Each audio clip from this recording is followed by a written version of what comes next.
Gaza में मंगलवार सुबह हुए धमाके की गूंज सुनिए।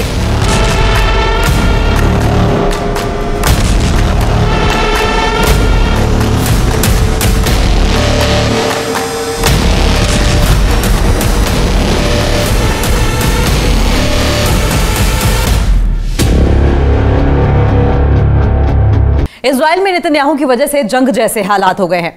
इजराइल में सिविल वॉर के पूरे चांस। इजराइल में हर हफ्ते हो रहे हैं प्रोटेस्ट। इजराइल में नेतन्याहू की कुर्सी खतरे में। इजराइल के नागरिक नेतन्याहू से है नाराज। इजराइल में तख्ता पलट की तैयारी।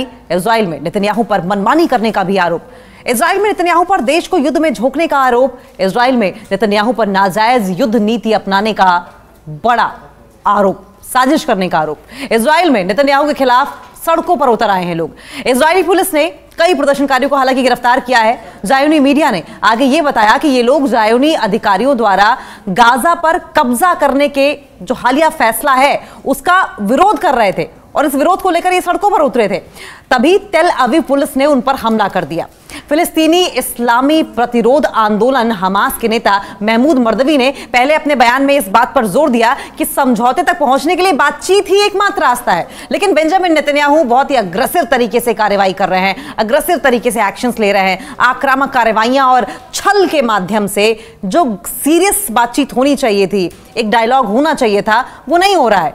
क्योंकि एक सीरियस डायलॉग के जरिए ही जो ये मसला है उसे सुलझाया जा सकता है। देखिए, ये कह रहे हैं समझौता ही एकमात्र रास्ता है, लेकिन बेंजामिन नेतन्याहू आक्रामक कार्रवाइयां और छल के माध्यम से गंभीर वार्ता के मार्ग को विफल करना जारी रखे हुए हैं। क्योंकि आरोप इस बात के लग रहे हैं नेतन्याहू पर कि अगर वो बातचीत के जरिए चाहते इस मसले को सुलझाना तो मसले को सुलझा सकते थे। देखिए, सवाल ये भी है कि नेतन्याहू की अगर बात करें या इजराइल की बात करें तो वो हिजबुल्लाह से लेकर हमास से लेकर नसरल्लाह को मार सकते हैं। साथ साथ नेतन्याहू और अगर कहा जाए मोसाद, जो कि इजराइल की इंटेलिजेंस एजेंसी है, वो सालों साल पीछा करके घरों में घुसकर लोगों को, दुश्मनों को मौत के घाट उतारती है। तो सवाल इस बात को लेकर उठाए जा रहे हैं कि गाजा में जो इजराइल के बंधक बनाए गए हैं, क्या इजराइल अगर उसे चाहता या नेतन्याहू से चाहते तो छुड़वा नहीं सकते थे? जाहिर है छुड़वा सकते थे। वो जानबूझकर इस युद्ध को अपने पॉलिटिकल माइलेज के लिए जारी रखना चाहते हैं। इस तरह के आरोप लगातार नेतन्याहू पर लगाए जा रहे हैं। नेतन्याहू और इजरायली कैबिनेट द्वारा गाजा पर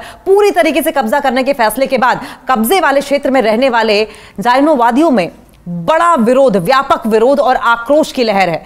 काफी गुस्से में दिखाई दे रहे हैं लोग और प्रदर्शनकारियों ने नेतन्याहू की नीतियों के खिलाफ अब प्रदर्शन करना शुरू कर दिया है। लोग कह रहे हैं कि नेतन्याहू के पॉलिसीज की वजह से हमारे लोग वहां पर बंधक बने हुए हैं और आज ये देश है वो युद्ध की आग में जल रहा है। और इस फैसले से लोगों में डिससेटिस्फैक्शन, अनसेटिस्फैक्शन भी देखने को मिल रही है और यही वजह है कि आए दिन सड़कों पर लोग नेतन्याहू के खिलाफ, अपने ही प्रधानमंत्री के खिलाफ इजरायली नजर आते हैं विरोध करते हुए। इजराइल के प्रधानमंत्री नेतन्याहू और उनकी युद्ध नीतियों के खिलाफ कब्जे वाले फिलिस्तीन क्षेत्रों के निवासियों द्वारा जिस तरीके से विरोध प्रदर्शन किया जा रहा है वो दिन पर दिन हिंसक होता चला जा रहा है। और जब पुलिस ने प्रदर्शनकारियों पर हमला किया तो फिर झड़पें होनी शुरू हो गई। यानी कि अगर इसी तरीके से हर हफ्ते या हर तीसरे दिन सिविलियंस में नेतन्याहू को लेकर झड़पें होंगी या उनकी पॉलिसीज को लेकर सरकार के खिलाफ विरोध प्रदर्शन, गुस्सा फूटेगा, तो जाहिर है कि एक दिन ऐसा आएगा कि धीरे धीरे करके ये चीज जो है वो और अग्रेसिव होगी और संभवतः सिविल वॉर में भी तब्दील हो जाए। तब इजराइल का क्या होगा? एक हफ्ते पहले भी देखिए इस तरह का प्रदर्शन हुआ था और लगभग हर हफ्ते ही हो रहा है। बंधकों को छुड़ाने के लिए इजराइल में उग्र प्रदर्शन किए गए। तब नेतन्याहू क्या बोले थे? नेतन्याहू ने कहा था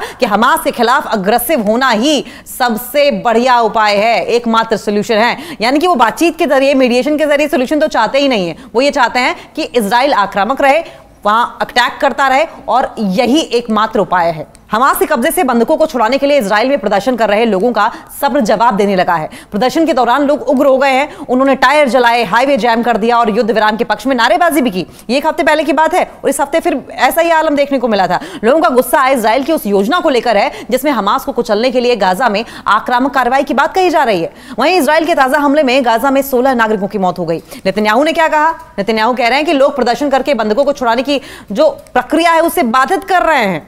लोग इस बात को लेकर आवाज उठा रहे हैं कि वहां जो बंधक बने हुए हैं उन्हें छुड़ाया जाए, इसको लेकर आवाज उठा रहे हैं। और नेतन्याहू क्या कह रहे हैं? नेतन्याहू कह रहे हैं कि आवाज उठाकर लोग इस प्रक्रिया को और डिफिकल्ट बना रहे हैं, इस प्रक्रिया को डिसरप्ट कर रहे हैं।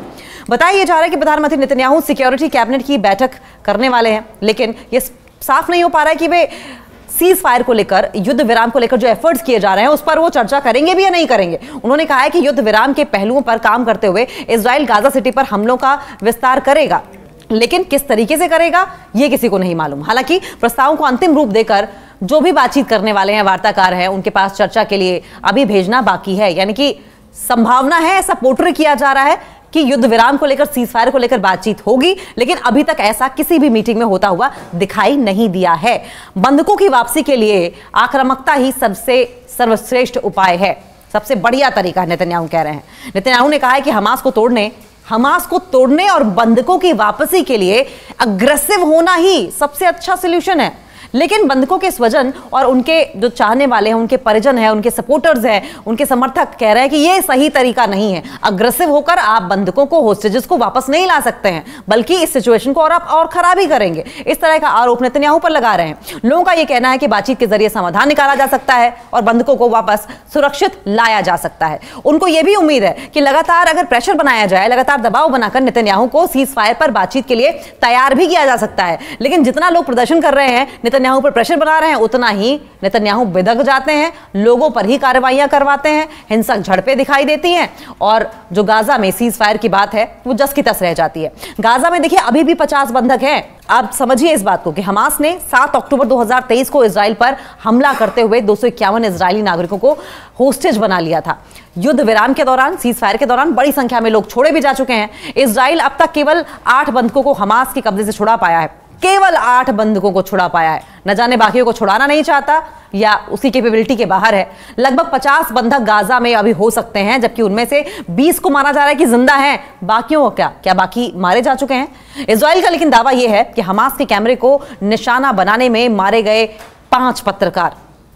देखिए, इजरायली हमले में 5 पत्रकारों की मौत की खबर भी सामने आ रही है। जो प्रिलिमिनरी रिपोर्ट सामने आई हैं उसमें दावा यह किया गया है कि हमास के कैमरे को निशाना बनाने में पत्रकार हमले के रेंज में आ गए और मारे गए। हमले का निर्णय कैसे लिया गया, इस पर अभी भी इन्वेस्टिगेशन की जा रही है। लेकिन अगर हम पिछले हफ्ते की बात करें तो सोमवार को गाजा के दक्षिण में नासिर अस्पताल पर हुए हमले में 5 पत्रकारों समेत 20 लोग मारे गए थे। इजरायली सेना ने मंगलवार को जारी बयान में कहा था कि सैनिकों ने प्रभावित क्षेत्र में कैमरा देखा था। इजरायली सैनिकों की निगरानी के लिए ये कैमरे लगाए गए थे। सैनिकों को आभास हुआ कि ये आतंकी संगठन हमास के लगाए कैमरे हैं जो इजरायली सैनिकों की निगरानी के लिए लगाए गए हैं और उस खतरे को दूर करने के लिए हमला किया गया और कैमरे को निष्क्रिय कर दिया गया। यानी कि हमास का कैमरा लगाया गया है इजरायलियों पर नजर रखने के लिए। ऐसी दलील इजराइल की ओर से दी गई और उसके बाद अटैक करके 5 के 5 पत्रकारों को मार दिया गया। इससे पहले 2 हफ्ते पहले भी प्रदर्शन हुए थे।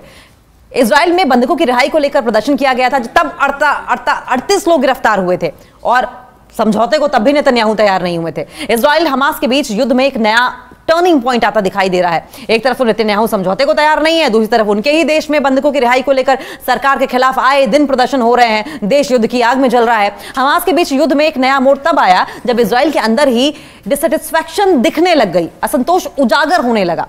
पहले वहां के सेना प्रमुख ने युद्ध के खिलाफ बयान दिया था और अब इजराइल में हजारों लोगों ने देश भर में प्रदर्शन करके सड़कों को बंद कर दिया और एक दिन की हड़ताल भी की थी। प्रदर्शनकारियों की मांग यह थी कि गाजा में बंधकों को छुड़ाने के लिए समझौता किया जाए। प्रदर्शन के दौरान पुलिस ने वाटर कैनन का इस्तेमाल भी किया और 38 लोगों को गिरफ्तार भी किया।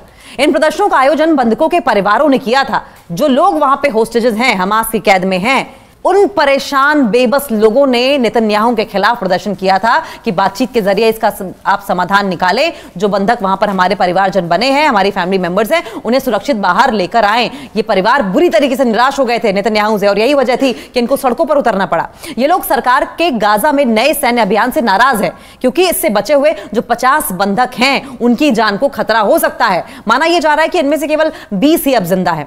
नेतन्याहू है कि समझौते को तैयार नहीं है, समझौते के उल्टा खिलाफ है वो। वहीं इजरायली प्रधानमंत्री बेंजामिन नेतन्याहू किसी ऐसे समझौते के खिलाफ है जिसमें हमास सत्ता में बना रहे। यानी कि नेतन्याहू चाहते हैं कि हमास को सत्ता से उखाड़ फेंका जाए। उन्होंने कहा कि जो लोग बिना हमास को हराए युद्ध रोकना चाहते हैं वे बंधकों की रिहाई में देरी कर रहे हैं और देश की सुरक्षा को खतरे में भी डाल रहे हैं। वहीं गाजा शहर से लोगों के विस्थापन को लेकर भी, लोगों के माइग्रेशन को लेकर भी इजरायली पीएम अड़े हुए हैं। उनके लिए उन्होंने सुरक्षित सेंटर्स भी बनाने का दावा किया है जिसमें वो लोगों को शिफ्ट करना चाहते हैं। वो बात अलग है, यूएन की वजह से, संयुक्त राष्ट्र की वजह से वहां के इंतजाम पर वो संतुष्ट नहीं है। फिलहाल गाजा के हालात क्या हैं? देखिए, गाजा में कम से कम 17 लोगों की मौत हो गई है, जिनमें से 9 लोग यूएन की सहायता पाने के इंतजार में खड़े थे। गाजा के स्वास्थ्य मंत्रालय ने कहा कि कुपोषण के कारण 2 बच्चों समेत 7 और लोगों की मौत हुई है। ये पिछले 2 हफ्तों की बात कर रहे हैं हम। इजरायली सेना गाजा के घनी आबादी वाले इलाकों में नया मिलिट्री ऑपरेशन शुरू करने वाली है, जिसके लिए हजारों रिजर्व सैनिकों को बुलाया गया है। हालांकि लोगों को जिन इलाकों को सुरक्षित जोन बताया जा रहा है, वे भी पहले बमबारी की चपेट में आ चुके हैं। संयुक्त राष्ट्र ने इस बात को लेकर वार्निंग दी है, आगाह किया है कि गाजा में भूख और कुपोषण अब तक के सबसे गंभीर स्तर पर है, अपने चरम पर है।